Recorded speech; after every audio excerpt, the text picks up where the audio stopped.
Dia mankasitraka anao indray tompo lasy sy tompo vava manaraka ny fandaharana mety eo amin'ity alina ity manolotra ny arahaba. Avy hatrany dia ny sarin'ny zana-bolana no hojerentsika voalohany.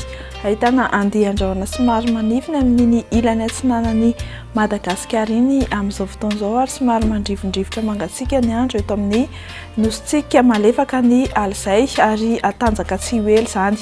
Araka izany dia toy izao manaraka izao ny toetr'andro no vinavinaina ao amin'ny Rapitso fa 7 volana May 2024.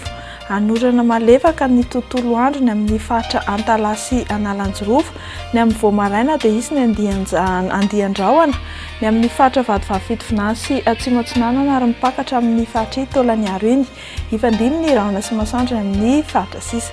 Ny maripana vao vinavina indray dia somary misy fidinana aty amin'ny faritry ny Avoatany, 12 na 14 degré Celsius izany aty amin'ny faritany sy Fianarantsoa eo aloha, ny faritry ny Morotsiraka Atsinanana sy Andrefana kosa manodidina ny 15 hatramin'ny 14 degré Celsius.